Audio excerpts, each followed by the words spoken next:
Bien-aimé dans le Seigneur, Shalom, c'est encore moi ton frère, le serviteur Bertrand Kisongo. Et toutes les fois que tu me vois sur les réseaux sociaux, comme j'ai l'habitude de dire, c'est pour te parler du ciel. Le ciel est désormais mon leitmotiv. Le Seigneur m'a brisé, il m'a appris à donner un sens à ma vie. Et aujourd'hui, ma priorité, c'est désormais le salut des âmes. Et c'est pour cela, quand je viens sur les réseaux sociaux, c'est pour te parler du ciel. Bien-aimé, il n'y a rien de mieux que de donner sa vie à Jésus-Christ. Il est le chemin, la vérité et la vie, que personne ne vous trompe.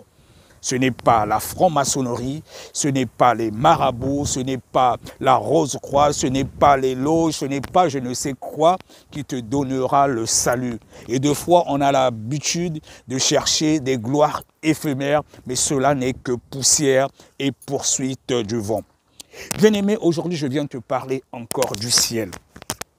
Le Seigneur Jésus-Christ dit donc sa parole dans le livre d'Éphésiens 5, le verset 27, je crois, qu'il viendra chercher une église glorieuse, une église sans tache, sainte et irrépréhensible. Et plus loin, dans le livre d'Apocalypse, il est dit que rien de souillé ne rentrera au ciel. Donc ça veut dire, ne prenons part aux noces de l'agneau où ne seront enlevés que les personnes qui auront gardé leur robe propre. Rien de souillé ne rentrera au ciel. Ça veut dire que si tu as une seule tache sur ta robe, tu ne peux pas rentrer au ciel. C'est très important. C'est un évangile que beaucoup de serviteurs de Dieu ont du mal à prêcher aujourd'hui dans les assemblées. Tout ce qui les intéresse, c'est les dîmes, les fidèles, remplir les églises et non remplir du ciel. Le ciel, c'est triste. Et aujourd'hui, nous voyons même des servantes de Dieu qui se mettent à la chair à enseigner la parole de Dieu avec tout ce qui est faux. Quand je parle de tout ce qui est faux, ça veut dire les faux cheveux. Il faut qu'on en parle. C'est vrai qu'on n'en parle peut-être pas assez souvent. Et il y en a qui ne savent pas, qui n'ont peut-être pas la révélation aussi. Tout ce qui est faux. Les faux cheveux, par exemple, qui sont maquillés comme Jézabel, avec des vêtements plaqués au corps, des vêtements indécents. Elles se mettent devant la chair à enseigner la parole de Dieu. Et on trouve aussi aujourd'hui deux fois même des serviteurs de Dieu qui ont changé la nature de ce que Dieu a créé. Tu avais une peau foncée, tu deviens clair, tu dénatures ce que Dieu a créé. Bien-aimé, il est dit dans la Bible que rien de souillé ne rentrera au ciel. Cela signifie, mon frère, ma sœur, si le Seigneur Jésus-Christ venait te trouver dans cet état, comme il est dit dans la Bible, qu'il viendra comme un voleur. Quand la trompette sonnera, ça veut dire que si tu as une seule tache sur ta robe, mon frère, ma sœur, tu ne pourras pas rentrer au ciel. C'est très important. On n'enseigne peut-être pas suffisamment assez cela dans les assemblées, mais c'est cela la réalité. Je discutais encore il y a quelques jours avec des proches. Je leur disais que pendant des années, voilà, on a été mal enseigné. On nous a fait croire que quand nous allons mourir, on va juger, on va voir qu'est-ce que tu as fait de bien et de mal, si le pourcentage de ce qui est bien dépasse ce qui est mauvais, et c'est comme cela que tu vas rentrer au ciel. C'est faux. Pour aller au ciel, tu dois être 100% avec Jésus ou rien. 100% avec Jésus ou rien. Parce que notre Dieu est saint. Et la sainteté, c'est le premier de ses attributs. Figurez-vous, mes bien-aimés, que le diable a été précipité du ciel et les anges déchus pour avoir péché une seule fois. Parce que notre Dieu ne peut pas accepter de tâches dans le ciel. Il ne peut pas accepter. Et c'est pour cela qu'il a précipité le diable et les anges déchus aujourd'hui qu'on appelle les démons. Voilà, il les a chassés du ciel parce qu'il ne peut pas accepter de tâches. Et c'est de même pour nous. Rien de souillé ne peut rentrer au ciel. Mais notre Dieu, il est tellement merveilleux. Il a envoyé justement son Fils pour nous réconcilier avec lui. Le Seigneur Jésus-Christ est venu pour nous réconcilier avec le divin. Et c'est sans sang, quand nous venons avec un cœur repentant et nous pouvoir avoir désormais accès au ciel. Quand nous reconnaissons notre nature pécheresse, nous nous inclinons, nous nous répétons avec le renoncement et c'est comme cela que nous pouvons aller au ciel, que personne ne vous trompe. Rien de souillé ne rentrera au ciel. Ça peut paraître compliqué. En fait, un véritable chrétien doit vivre sans péché. Nous devons garder nos robes sans tache. Donc, j'ai échangé avec des proches en début de semaine. Ils m'ont dit, ah, mais si c'est comme ça, mais personne ne rentrera au ciel. Non, c'est pas aussi compliqué que cela. Ça veut dire quoi, mon frère? Si tu as péché à midi, si tu as péché à midi, réponds-toi. Ne laisse pas le péché rester en toi. Les chrétiens ont souvent l'habitude d'attendre la fin de la journée et c'est là qu'ils prient pour demander pardon à Dieu. Non. Entre-temps, si tu as péché à midi et à midi 1, tu ne te réponds pas, le Seigneur Jésus-Christ vient à midi 5. Même si tu as été dépouillé, tu avais une vie parfaite. Mais s'il y a une seule tâche qu'il trouve en toi, tu ne rentreras pas au ciel. C'est cela la vérité. C'est cela la saine doctrine. S'il trouve une seule tâche en toi où tu ne t'es pas repenti, tu ne rentreras pas au ciel. Mais l'évangile de grâce, il nous donne encore cette possibilité de nous repentir pendant que nous sommes encore sur cette terre. Le jour que tu mourras, ça sera la fin. Et c'est pour cela que ceux qui prêchent un évangile de purgatoire, qu'on peut prier pour toi en faisant des messes, tout ça, c'est un évangile du diable, c'est n'importe quoi. C'est pendant que nous sommes encore sur cette terre que nous pouvons nous repentir. Et toi, ma sœur, qui m'écoute, je t'en supplie, j'insiste sur les sœurs. Pourquoi? Parce que dans beaucoup de révélations, qu'il est prouvé que une grande partie des personnes qui se retrouvent aujourd'hui dans le lieu de tourment, parmi la grande partie, beaucoup ce sont des femmes. Beaucoup sont des femmes. Pourquoi? Parce que le diable est vraiment en colère contre la femme. Et tu sais pourquoi? Parce que dans le livre de Genèse, au chapitre 3, quand le serpent a trompé Adam et Ève, la punition que Dieu a donnée au serpent, il a dit qu'il devait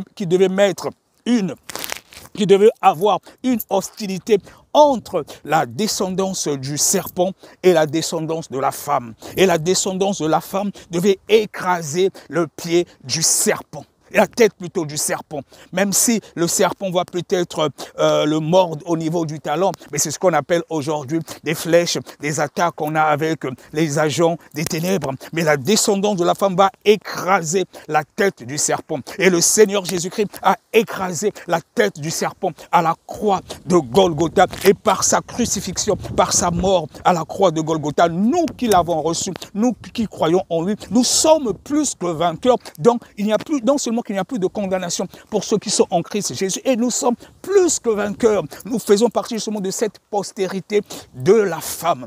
Et comme le Seigneur Jésus-Christ est venu au monde au travers d'une femme, le diable est très en colère contre la femme. Et c'est pour cela que tout ce qui est faux de nos jours, les faux cheveux, les faux cils, les maquillages, les vernis, les rouges à lèvres, tout cela, ça peut paraître innocent.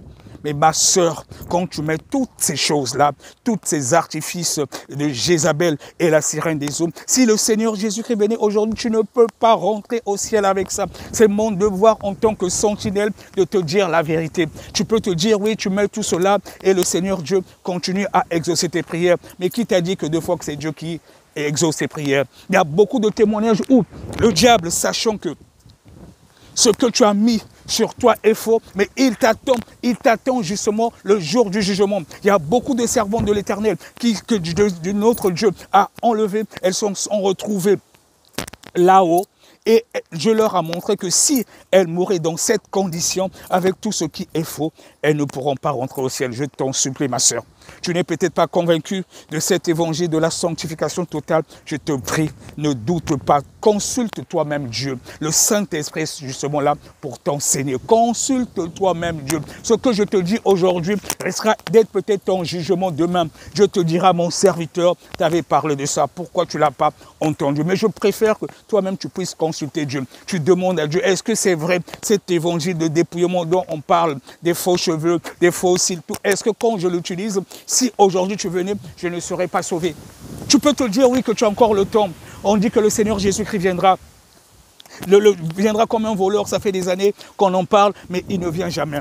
Oui, ma sœur, c'est vrai que ça fait des années que les gens parlent de cela, que les serviteurs de Dieu parlent de cela. Mais il peut arriver, même si le Seigneur Jésus-Christ ne venait pas aujourd'hui, qu'en sortant, par exemple, tu as peut-être fait quelque chose qui n'a pas glorifié Dieu et tu fais un accident. Tu n'as pas eu le temps de te repentir. Si tu mourrais avec tout ce qui est faux, tu n'iras pas au ciel.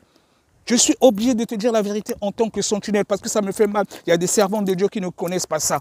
Il y en a même qui se décapent la peau. Tu avais une peau foncée, tu as maintenant une peau claire. Le Seigneur Jésus-Christ venait aujourd'hui. Ou si la mort te surprenait avec cette peau, tu ne vas pas rentrer au ciel. Toi-même, tu peux consulter Dieu, il te dira la même chose. C'est-à-dire que quand tu as des dons, les dons, ce n'est qu'une grâce. Tu te dis, oui, Dieu, il exauce toujours mes prières. Il y a des manifestations quand je prie et tout. Les dons, ce n'est qu'une grâce. Mais ce n'est pas ça qui va te sauver, mon frère. Ce n'est pas ça qui va te sauver, ma soeur. Je t'en supplie. Si aujourd'hui, je te parle de Jésus, je te parle du ciel, ce n'est pas parce que je n'ai rien à faire, non. Parce que beaucoup de gens croient souvent que les serviteurs de Dieu, c'est peut-être des gens qui ont raté leur vie, non. Bien-aimé, si je te parle aujourd'hui de Jésus, c'est parce que Dieu m'a brisé. Il m'a montré ce qui est essentiel. Bien-aimé, moi qui te parle, j'étais un cadre à la Bank of Africa, une banque qui est présente dans beaucoup de pays en Afrique, voilà, qui est au Maroc, en Côte d'Ivoire, au Sénégal, Mali, Burkina Faso, une vingtaine de pays, qui est aussi en Europe, ici en France, où j'étais cadre à la banque, elle est en Espagne, dans beaucoup de pays en tout cas. J'étais cadre dans cette banque durant des années.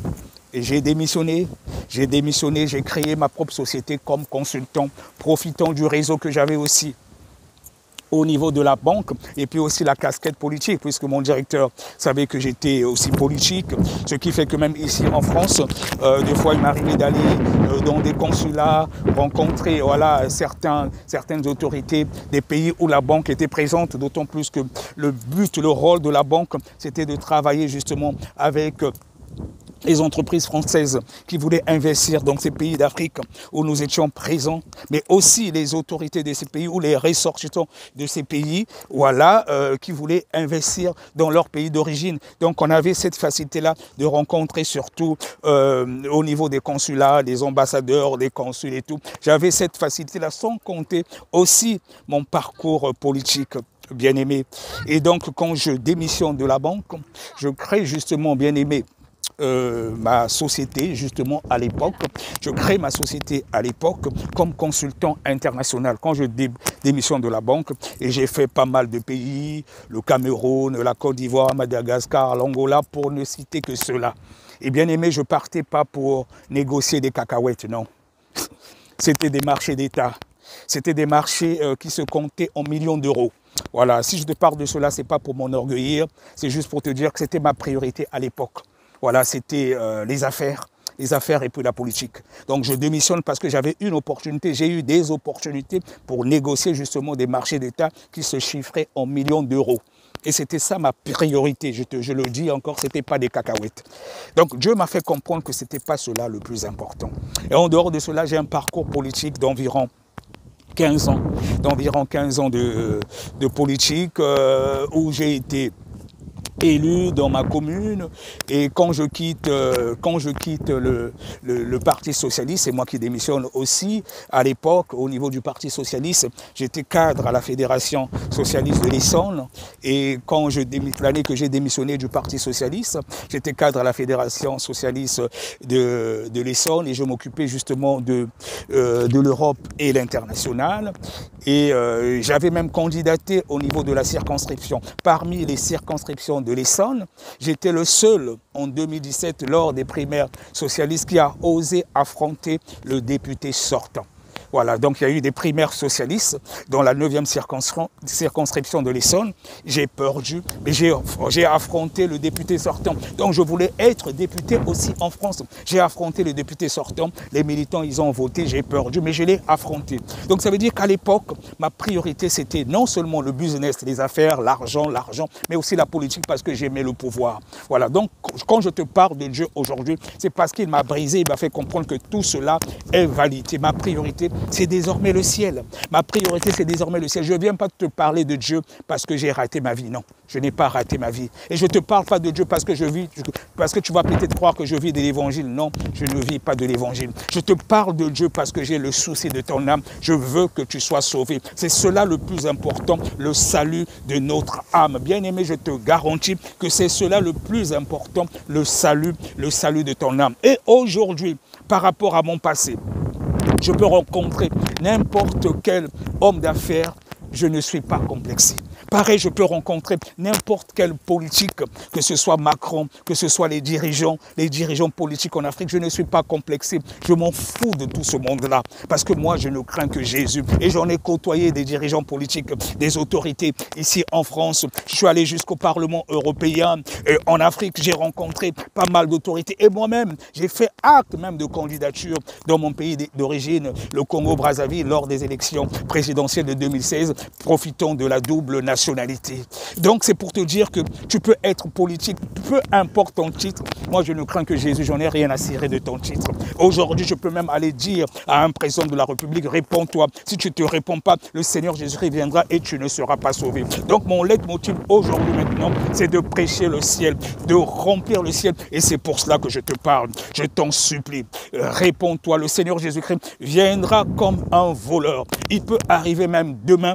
Et si tu rates le ciel, mais l'enfer, c'est pour l'éternité. Beaucoup ne le savent pas. L'enfer, c'est pour l'éternité. Le plus important, c'est le ciel. Et je rappelle encore à mes sœurs, oui les femmes, j'insiste, tout ce qui est faux, toutes les personnes qui mettent du faux, si le Seigneur Jésus-Christ venait aujourd'hui, vous ne serez pas enlevés avec ça, parce que rien de souillé ne rentrera au ciel. Ne n'oublie pas. Tu peux te dire, oui, bon, oui, vous parlez des faux cheveux, ce sont les faux cheveux qui sont utilisés pour des sacrifices qu'on ne doit pas mettre. Mais il y a aussi des synthétiques, ma sœur. Le problème, c'est quoi?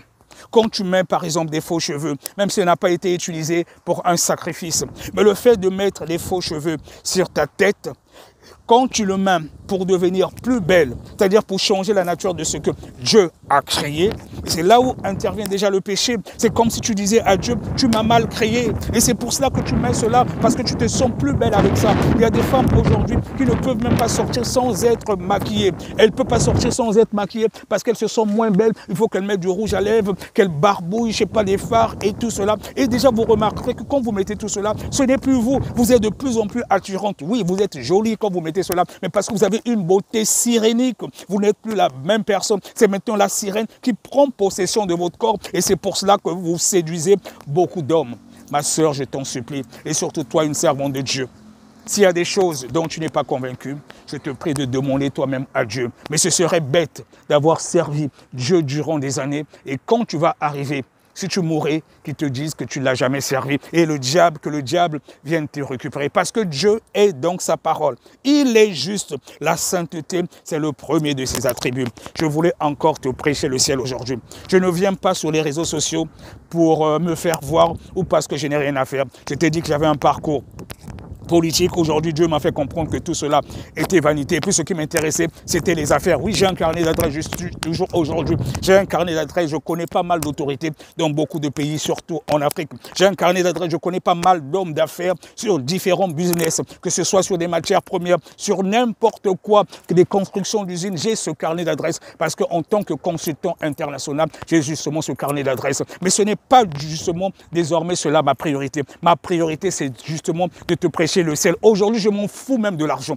L'argent ne me dit absolument rien. Du moment que mon âme est sauvée, c'est cela le plus important. Et je voulais encore te prêcher le ciel aujourd'hui. Sois richement béni, mais n'oublie pas que le plus important, c'est le ciel. Et Salomon avait compris cela, et c'est pour ça qu'il a dit, à la fin de sa vie, il a compris que tout était vanité. Sois richement béni, ton frère ouvrier du Seigneur Jésus.